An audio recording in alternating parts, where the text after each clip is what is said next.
Sometimes you just feel tired, feel weak. And when you feel weak, you feel like you want to just... What's up, everybody? Welcome back to another video brought to you by Key&Jay. Welcome back, guys. So, you know, we're talking about some ideas to put some content together.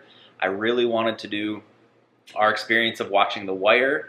She said that's not our brand. I think we're still figuring out what our brand is. Yeah, because we have a travel video. A couple travel. We have your birthday vlog. Well, we have 2 travel videos. Couple travel. And your birthday vlog. And a Thanksgiving vlog. Yeah, but like I said, like our video, in our cover photo, it says lifestyle. Yeah. And like, we like to travel, but we don't travel enough to really be a travel channel. We don't have it like that. No, we don't got it like that. So I feel like it's just like us doing what we want. Which, our channel's a vibe. That's what we're going for. Which I think it's like YouTube. That's what it's all about. Just recording and putting out there what you want to, and not trying to stick to a specific niche. Maybe the niche will find us. Maybe. But today we are going to do the military tag, military questions. I'm sure you guys saw in our last video, Jamie's birthday vlog. He's obviously in the military. I don't know if you guys knew. Probably not. I don't think it's been mentioned on the channel. But I'm also in the military. So we both have been in the military a while. We'll get to it. And we had a lot of questions going into the military. We both love being in the military. So we thought we'd just answer some questions and talk about our experience, and see if we can kind of give anyone out there who is thinking about joining the military, is in the military, just like watching military videos, something to watch today. Yeah. Yeah. I'm probably going to talk more than I've ever talked in my life. Yeah, we're both, we like the military, we love being in the military, so we thought we'd answer some questions. I found some questions on the internet, watched some other videos similar to this, and so wanna get started? But stay tuned, because someday we're probably going to do that, our experience watching The Wire. Yeah, like I'm open to it. We can like slide it in somewhere. Maybe we can do that in a couple weeks. Okay, yeah, we'll see. Oh, also, I know our upload history is very sporadic, but my goal is the first week or 2 in the month, like 2 videos a month, pretty much. Setting a lot of high expectations now. I think, 2 videos a month. Now you've given them an expectation. Yeah, you have to, because they need to know when to come back for us. All right. So like this will be, what's today? Thursday? I don't know. Today's Thursday, so I'm hoping to upload this by Sunday. So I'm going to upload videos on the 1st and the 15th like the military pay. Yeah, okay. Good luck. We'll try. We'll see. I don't know. Sometimes life gets at you. It's Yeah. just the way it is. We got lives. All right. So are you ready? Fire away. Okay. First question. What is our branch of service? I mean, if you can't tell from looking at us. Some people think everybody's in the Army. So even if they see the name tape or the tape that says Air Force, they're like, oh, how's the Army? So we're in the Air Force, both of us. Never been in any other branch, both Air Force. What is our rank? You can go first. I mean, if you have any experience in the Air Force, in the last video you saw as a Master Sergeant, E7. E7, he's an E7. I am an E6, so a technical sergeant. Yeah. She's doing good, though. She's got a lot less time than me. Yeah, we'll get there. Yeah. Okay, we'll say, how long have each of us been in the military? You go first this time. So I've been in the military 8 years. I just reached 8 years, so yeah. Wow. I know. You really are doing good. Yeah. No, and a lot of people will say, like, becoming a technical sergeant in 8 years is very fast. But I bulldozed my way through it. No, I'm just kidding. I did the work. You did bulldoze your way through some barriers. No, I bulldozed my way from staff to tech. Yeah. But like the Air Force requirements for making rank, especially, and we'll get to this, I'm in the National Guard. you don't Air have. National Guard. I'm in the Air National Guard, so the barriers like taking tests and the barriers that maybe active duty has to making rank, you don't really have in the National Guard. Like from graduating basic training in tech school to becoming a staff sergeant is really just time and service. And what is it? Don't screw up. Yeah, just know your job, do your CDCs, do ALS. Like you can pretty much put on the next rank if you've done the basic requirements, not the bare minimum, but if you completed the basic requirements and you are good at your job, because there are things that can stop you from making the next rank. Yeah. So, so what's our AFSC? What is that acronym? Do you know? I don't. Air Force Specialty Code. Oh, I knew that. Just kidding. That's like in your first set of CEC. So what's your Air Force Specialty Code? So technically speaking, I am a 2A571, which is a tactical airlift maintainer, which would otherwise be known as a heavy airframe crew chief. But I haven't touched an aircraft in a really long time. I don't want to get into all this. Really? The people are going to hate on me. They're not. I fly a desk now, and I'm good at it. You are what? I'm a mock controller. Yeah. Are you going to talk about that or no? All right. I mean, yeah, I guess. You put me on the spot now. So in the mock, we basically we keep track of everything that happens on a flight line. All the flying, all the maintenance, the emergencies. Like we have our hands on a lot of little things.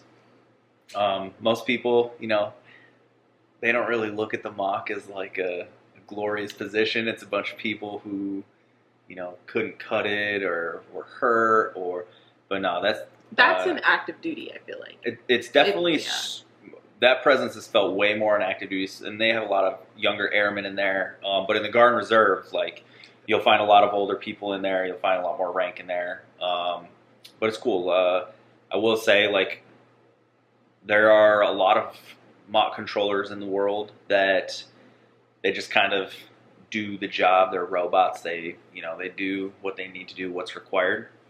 But the mock is one of the few places like where you can actually make a difference. Like you can make people's lives much easier. That's always been my goal in my job is to make everybody around me. I want to make their job easier. I like to think of myself as an enabler. Mm-hmm.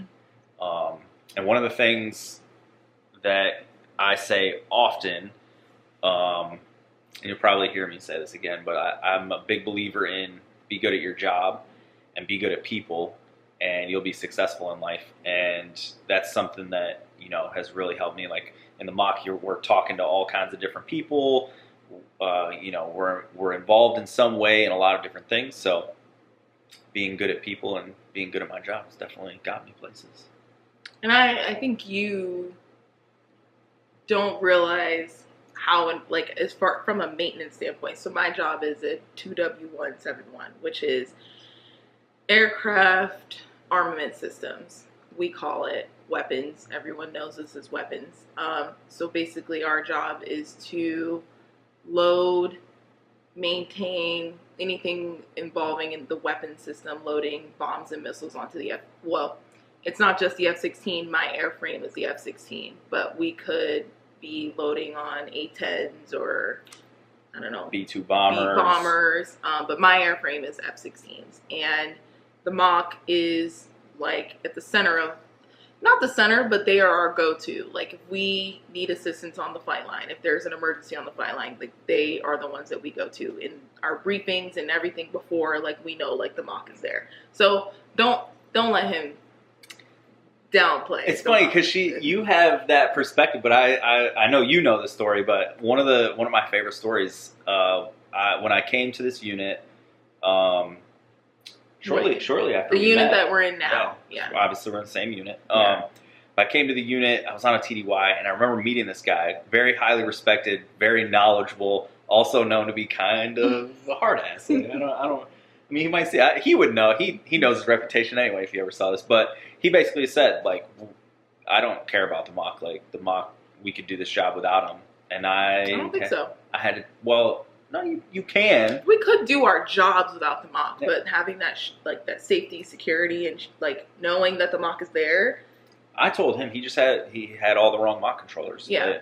And that's been nice, like having become the leader of the mock of this unit. Like I really feel like we've changed a lot of the ways in the last 5 years, and I think we make a difference now. I'm willing to bet that he would say a lot better things about the mock today than he would have 5 years ago. So, But so more specifically, I'm a 2W171. I'm weapons, and I think like, are we gonna get into specifics? Like, you just said that you are kind of the leader of the mock. Yeah. What is that actual term? the mock NCOIC. Which is the non-commissioned officer in charge. And also, I don't think we said what the mock acronym is. It's Maintenance Operation Control. Nope. What? Are you? Cut. I'm kidding. It's the Maintenance Operations Center. Whatever, same thing. And then in weapons, I'm obviously a loader. I perform maintenance on the aircraft. And then one of my extra duties is what's called weapons, which is called standardization load crew, where I basically train people in our job, like train people how to be weapons loaders.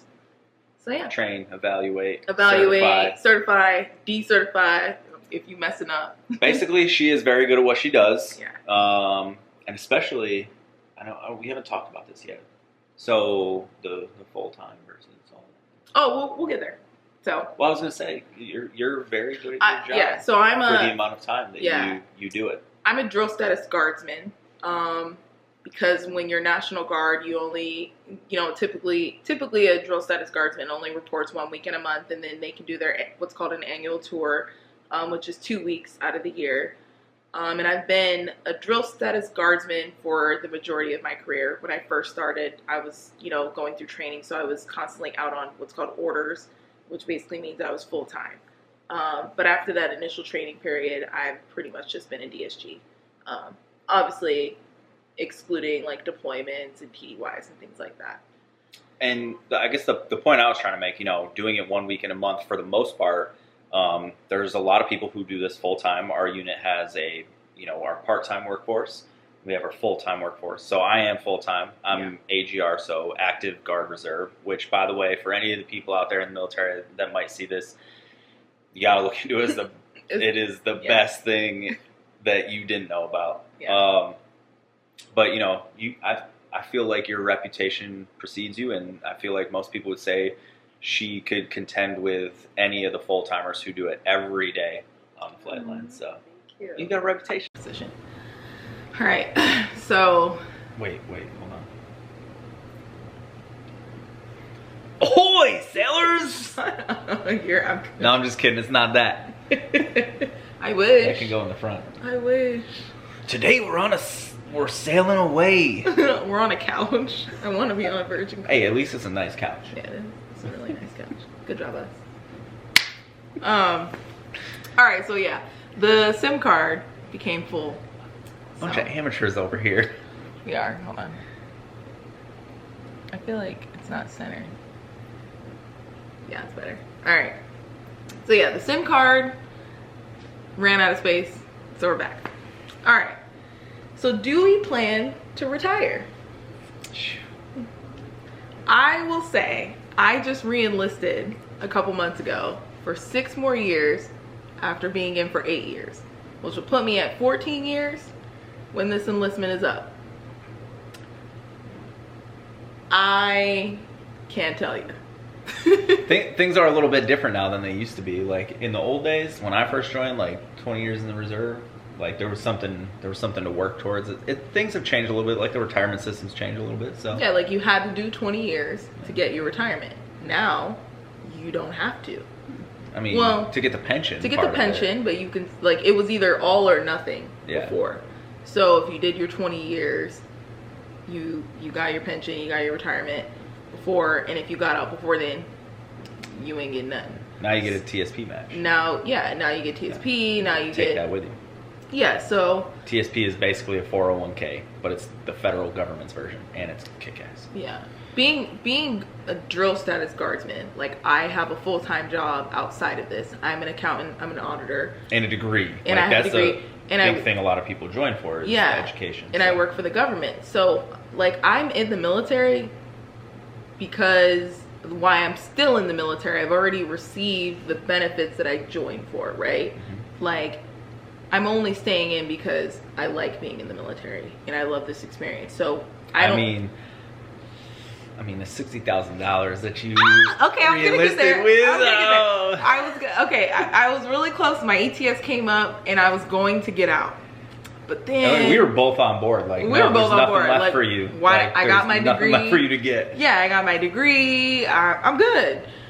But then they were like, "Oh, if you stay in, we'll give you a $60,000 reenlistment bonus to show up 1 week in a month." And I'm like, $60,000 is real nice. So yeah, I re-enlisted because of the bonus. But like, I don't know. I probably would have gotten out if it wasn't for that $60,000. Yeah. It's not to say that you didn't love it. It was just like, is it worth it? Is it worth it? Because let me tell you something. 1 week in a month, like that you are dedicated to doing military things. I don't really feel like I'm 1 weekend a month. Like I deploy, I TY. No, I know. I'm talking generally speaking. Yeah, but if I didn't want to, I probably wouldn't have to deploy. I don't know. Not every time. Being in my shop, like we're low manned.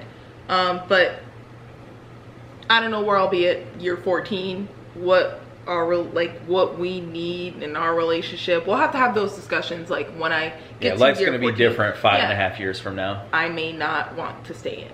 What about you? I'm in it for life. They got me. Did you say how many years you're in? Yeah. So I've got 15 years total in. They've got me. I'm locked in. Yeah. I'm not going anywhere. All right, so let's talk about our enlistment or our joining experience. So why we joined? Why did each of us join the Okay. military? You can go first.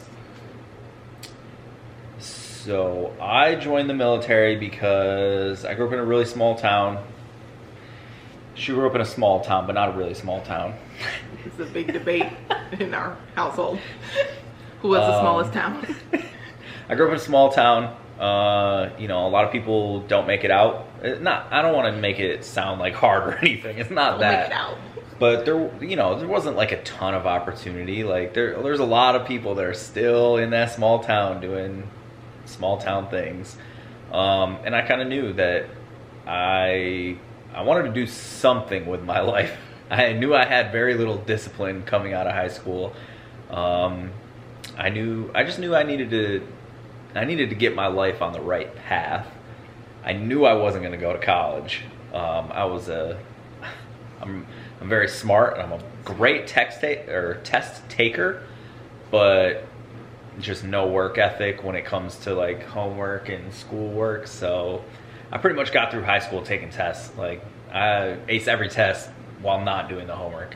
I had one teacher tell me that I could have been the valedictorian if I actually applied myself. So basically, I knew I wasn't going to do anything if I stayed there. I knew I was going to, end up on the wrong path. I knew I wanted to get away and do something with my life. And I very nearly backed out. Like there was plenty of ways out. I was enlisted for almost over a year before I actually went to boot camp. I enlisted my junior year of the summer after my junior year. And there's ways to back out of it. It wouldn't have been a big deal. Not gonna throw you in jail for it. I'm very glad I didn't, because I probably would have been, somebody who didn't get away, didn't do anything with their life, and now I feel quite accomplished. So, You oh, thanks. You good? I'm good. Yeah. So, What'd you join for? No, why did I join? I guess it's both. So, I grew up in a military family. Both, my mom was in the Navy. She met my stepdad in the Navy. So I grew up on military bases my whole life, pretty much.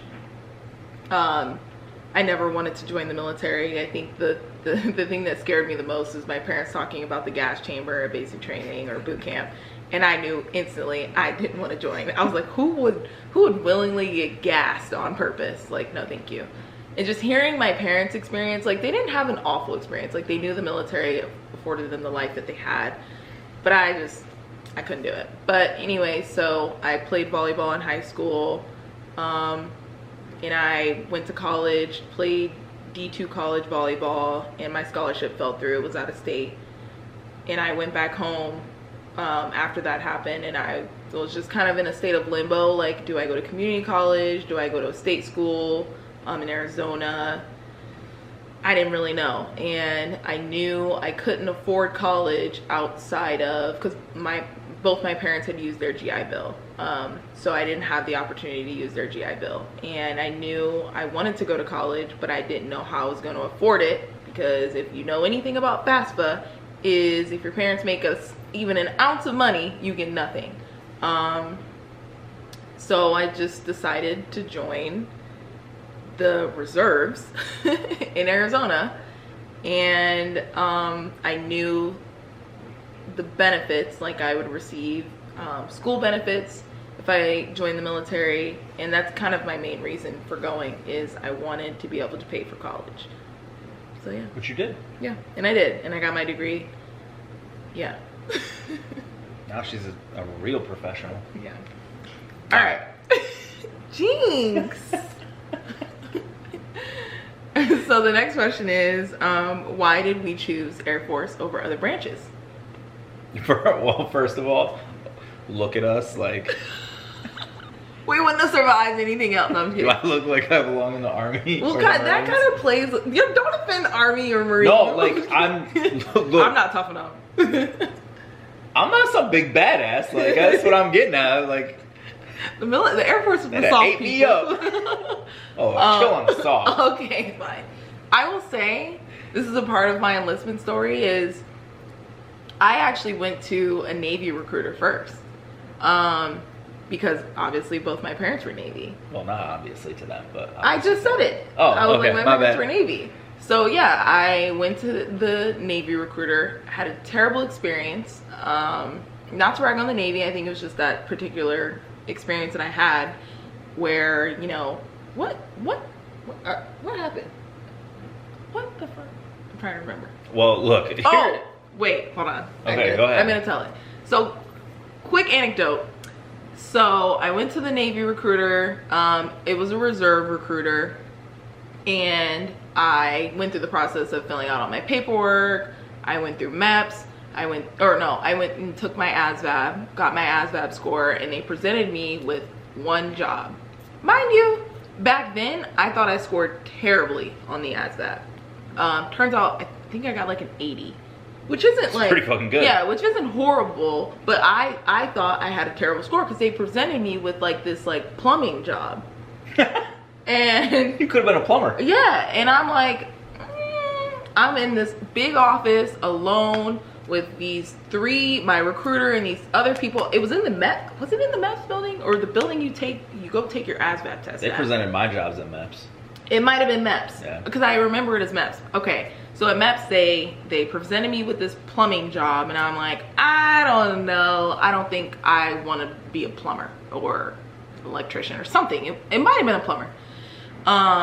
So I was hesitant, and I was being pressured into citing that job. They're like, this is all we got. You didn't score that great. And I'm like, what?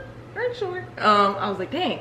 I don't think I like knew what the scoring system was. So even though I had seen my score, I wasn't sure what that meant as far as like jobs in the military.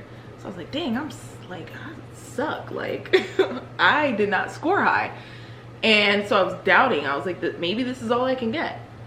Now I know, like, it's just what they maybe had. They were short on. They were short on, or they had openings in boot camp or tech school for this job soon. So I basically was pressured into signing the piece of paper, and they basically had told me, like, if you don't sign this job, you're ungrateful, don't think, I swear to God, they said these words, don't think you're going to be able to turn this job down and walk over to the Air Force or the Marine or the anybody else and think you're going to be able to get it. They're going to see that you turned down a job in the Navy and they are not going to accept you. And so I signed the piece of paper. I felt instantly guilty about it because it's not what I wanted.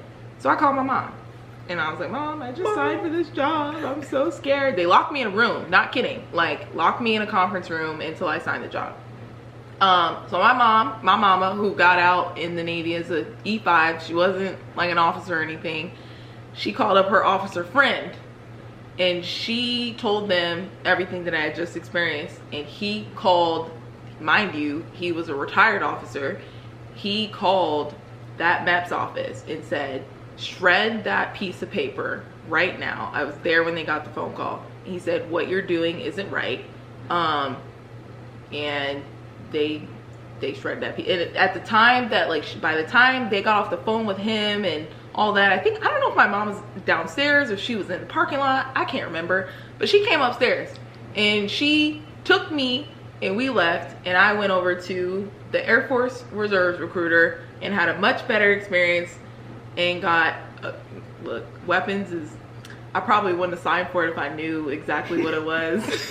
But the way it was, I was so exhausted mentally from my Navy experience. I was just grateful not to be a plumber. Weapons sounded cool. I asked my recruiter, is it indoors? Am I gonna be out in the elements? He's like, no, you're gonna be in a hangar. You might get called out to do some electrical work on the jet. And that's it. That's not what it was. But it's fine. I just think he didn't know. I don't think he lied willingly. I just really think he didn't know. So yeah, I signed for the weapons job. And also he told me, I said, I want to go to basic training now. I don't want to wait a second. And I scored high enough to get an admin job. And that's what I really wanted. And he's like, well, we don't have any admin jobs coming through where you're going to go to basic training right now. If you want to go to basic training right now, sign for this job and you don't have to wait. I waited 8 months. It took 8 months for me to go to basic training. So, yeah. So, look, there's one thing I want to express upon this whole conversation. Anybody who's been in the military probably already knows this. Watch videos Anybody like this. who's planning to join the military, recruiters are not evil. They're not bad. They have a job, and their job is to meet their specific branch's needs. So, will a recruiter live in a gray area? Absolutely. Will they, tell some tales? Yeah. The camera only records in 15-minute increments. Who knew? I didn't know that. So Amateur hour. Over here. If he's saying a thought and then he's starting over at a different point, that's why. So, as you were saying. All right. So I think the way I said, I was like, look. So look, the one thing to take away from this conversation: recruiters are not bad. They're not evil. They have a job to do, and that is to meet their respective services needs. They may live in a gray area. They may tell some tales. They may sell you something that wasn't completely true. I will tell you, my recruiter told me, as a crew chief, you're going to fly around the world. You're going to tell people what to do. Like, your life's going to be great. Your name's going to be on the side of the plane. It does happen. Yeah, I think back in the day it actually happened a lot more. There's a name on the side of every plane, but we got probably 6 jets with crew chiefs' names that haven't been here in years. Yeah. So, I know a recruiter and I know what they sell. I know that they don't necessarily tell you everything you want to hear. I will tell anybody who is about to join the military thinking about it. I was so naive. I didn't realize that, especially joining in when I did, the war on terror was still very much alive. I thought joining the Air Force, oh yeah, I'm good. I'm just going to live in the United States and we're going to do some stuff all over the world. No, you actually have to deploy. Mm-hmm. You will actually see some things that will change your life. I think there's so many people, especially in the Air Force, even more so in the Guard and Reserve, people don't realize once you sign that contract, you are signing yourself up to defend freedom and democracy, and I think a lot of people miss that. I know some people Well, I don't think I realized what I was signing up for either. But I think I'm the type of person that once I realized, I'm like, yeah, that makes sense. I remember when I showed up to my first duty station, like I went to basic, I went to tech school, and I showed up to my first duty station, and they were deploying like every other rotation. So our whole unit, like our unit would be deployed. Some of the guys would go, I think at the time it was like 4-month deployments. You'd go to Iraq for 4 months, you'd come home for 4 months. You'd go to Afghanistan for 4 months, you'd come home for 4 months. Every once in a while, if you got lucky, it was like you got to spend 8 months at home. There were a lot of guys who were just going by quarter rotation. Like, it was crazy. And a lot of people don't realize that when they enlist. They don't realize, like, if this country's at war, you're a part of it. Your life could be put in danger. So even in the Air Force. Yeah. So why did you choose the Air Force over other branches? I'll be honest. One of my dad's best friends was a loadmaster way back in the day. I think he did like 6 years. I had known from like middle school that I was going to join the military because I knew from middle school that I didn't want to go to college. I don't want to do no more homework. I had said, like, I'm going to go take the ASVAB. I'm going to join the Army. Like, that's what I'm going to do with my life. And thank God thank God he heard that, because he was like, Jamie, don't do it. Like, he's like, look, let me tell you a story. I've been in the Air Force. I know what it's like. I think it was like a training exercise, and he just happened to be like a part of an exercise that involved one of his really close friends from high school. And he was like, look, we both went to that exercise. My buddy, they built their tent. They lived off of MREs. Life wasn't terrible, but he's like, I got to go to my 4-star hotel, enjoy my, my breakfast. Like, it was a different lifestyle. And for that, like, I think it takes a special type of person to be able to deal with all that. I don't view myself as a special person in that way, so I'm so glad that I joined the Air Force. Yeah. Like that. Don't get me wrong. Like it's I said, you're gonna find yourself in danger. Especially these. Yeah, not everybody. I know some people who have never deployed. Never. Yeah, and honestly, that's a conversation for another time. Yeah. I don't want to talk about them. But yeah, like if you're in the military in any form or fashion, like, that is what you're signing up to do. You are signing up to defend this country, whether it's the war on terror, the war that hasn't happened yet, defending democracy in the Middle East even after the war on terror. A lot of people find themselves in situations they didn't realize that they were signing up for. Yeah. So if you're thinking about joining the military, please know you're gonna see some things. Yeah. So I know we've been talking a lot about like active, guard, reserve, so I want to just give a little bit of clarity on our journey as far as like the differences and like how we joined and kind of like what the differences are between all three of them. Mm-hmm. So Jamie obviously joined as active duty in the beginning. Yep. Straight out of high school. I was a very young, naive, clearly I didn't know I was going to deploy. Very young and naive, joined active duty, and I think I got what I needed out of it. For 4 I grew years, up right? fast, yeah. I did 4 years. I grew up fast. It was definitely the toughest period of my life. That's no doubt. I got to the end of my 4 years, and I was like, do I want to re-enlist? Do I want to get out?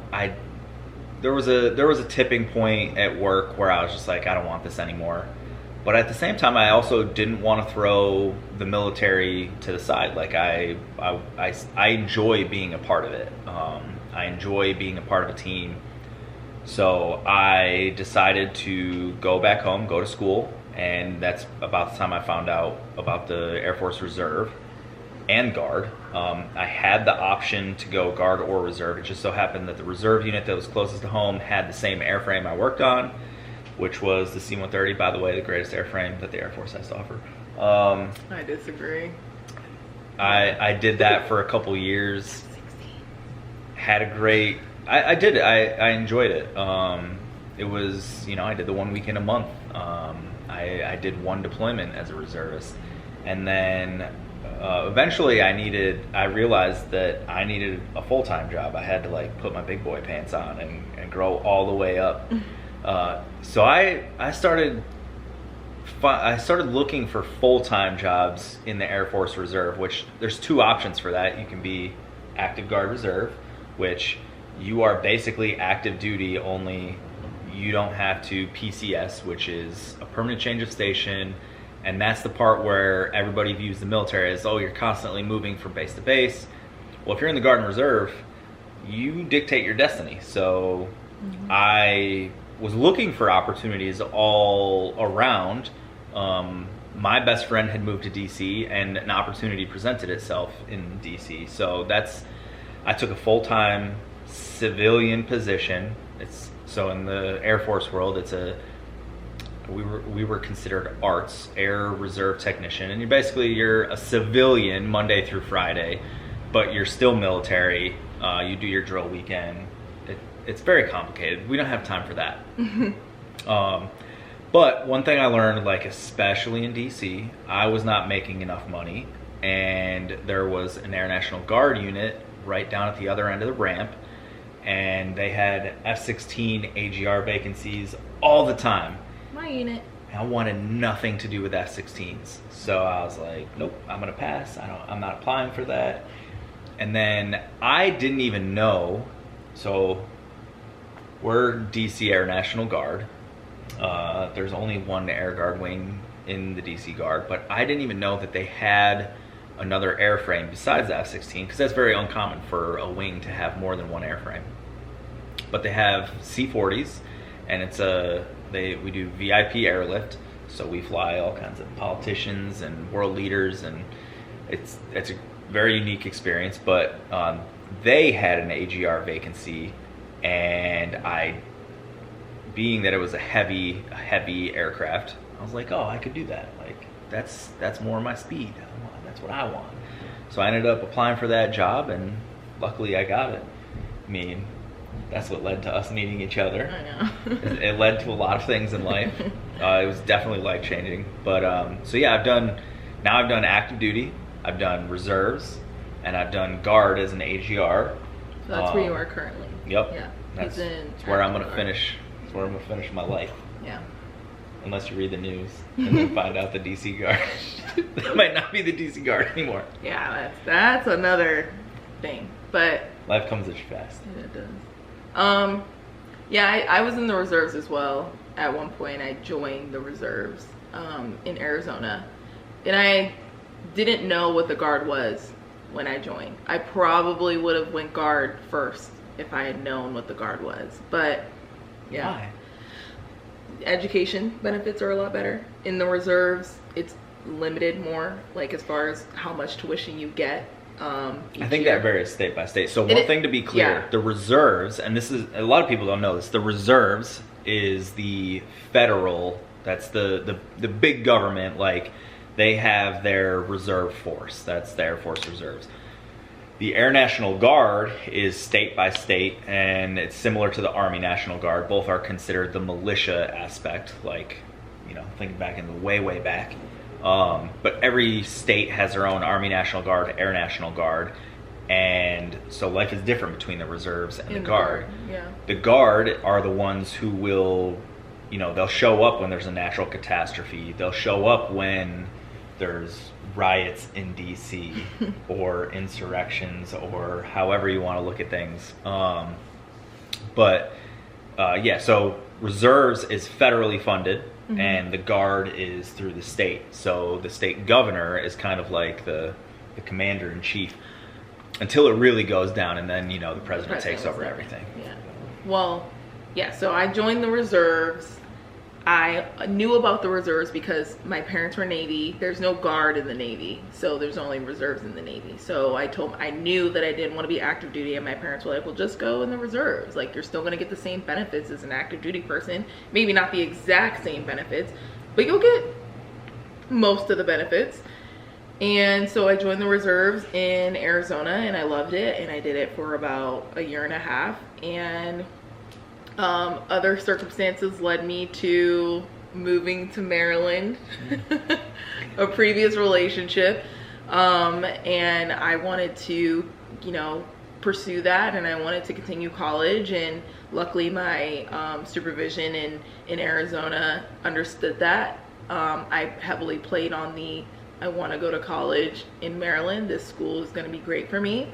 So they released me from the reserves as long as I continue my contract in somewhere else in the military. I think that's why I kind of was able to do that. But then I enlisted in the DC Guard in Maryland and moved to Maryland from Arizona. So I had no clue about what the Guard was, how it was different, what it could offer me. I just kind of thought naively, oh, I'm just going from one unit to the other. I didn't really think about the fact that I was going from reserve to Guard. So it ended up being great. Like, I'm glad I joined the Guard. I received higher, I think my tuition every year, the max in the reserves was like $8,000 a year. And in the Guard for DC at least, I think it was up to like 14 at that point. And I was like, this is great. I get more money for school. I don't have to use my GI Bill. Like, I was just living or going to school off of my tuition assistance. So, yeah. But again, if anybody is like watching this and trying to learn like what their experience will be, that is different every state.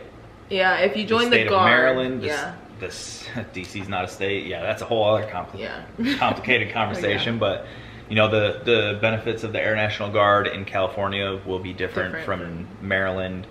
And different from Texas. So yeah. That's, we can only speak to the DC Air National Guard for now. So we talked about the Guard, the reserves, active duty. We've kind of talked about our recruiter experience, but I don't think we really touched on MEPS. This is kind of our last talking point about our getting into the military. So do you have any memorable experiences about MEPS or anything? I don't think I have anything useful for like somebody joining the military. I will say my experience at MEPS sucked.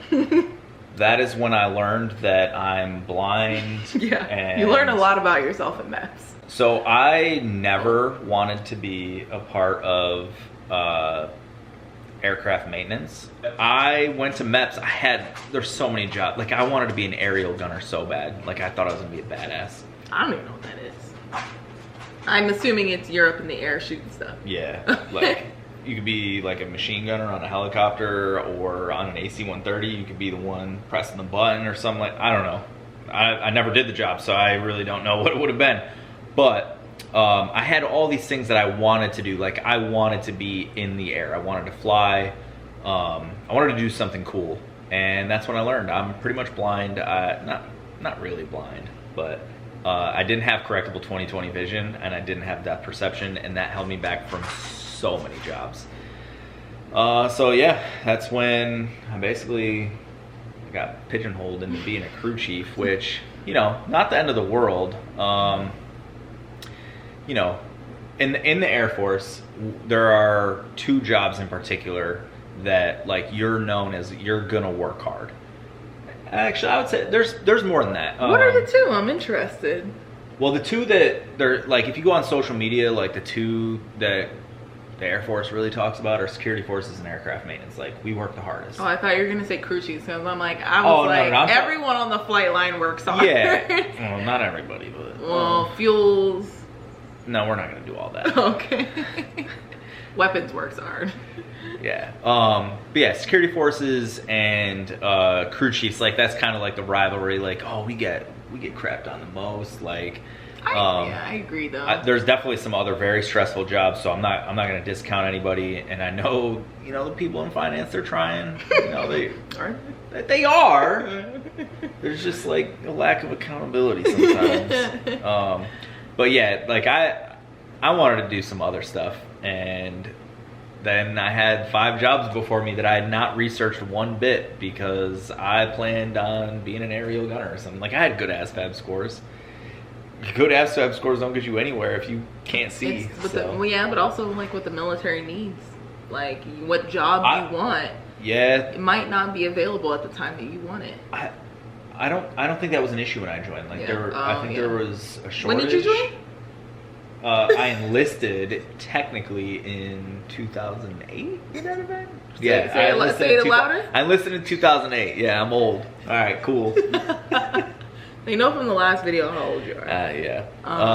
But yeah, so I don't remember too much about MEPS. I remember, it's a full medical checkup. Like they're gonna go through, they're gonna ask you a bunch of questions. It's probably different now because of MHS Genesis. Yeah, they already know everything about you. So yeah, wait, hold when on. your recruiter that lives in the gray area tells you to say no to everything, you can't really do that anymore. Not medically. Wait, let's get into it. So Genesis is like basically this new system where they have access to all of your health and just medical records. It could have been something that happened when you were 5 years old. Yeah. So Genesis is not new. The military's access to Genesis, I believe, is what's new. Yeah. So like, my advice to anyone that's gonna go through MEPS or thinking about joining the military is like, communicate with your recruiter. They probably are aware of this new Genesis thing. Like, they are. I would say don't lie.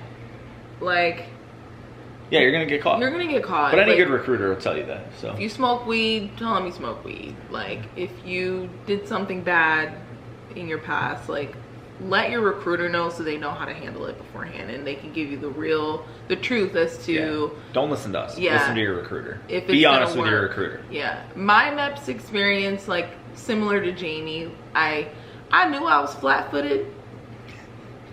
I knew it might have been a problem. I know back in the day you got disqualified from the military for being flat-footed because you couldn't march, you couldn't stand for long periods of time. When I tell you I'm flat-footed, I am flat, no arch.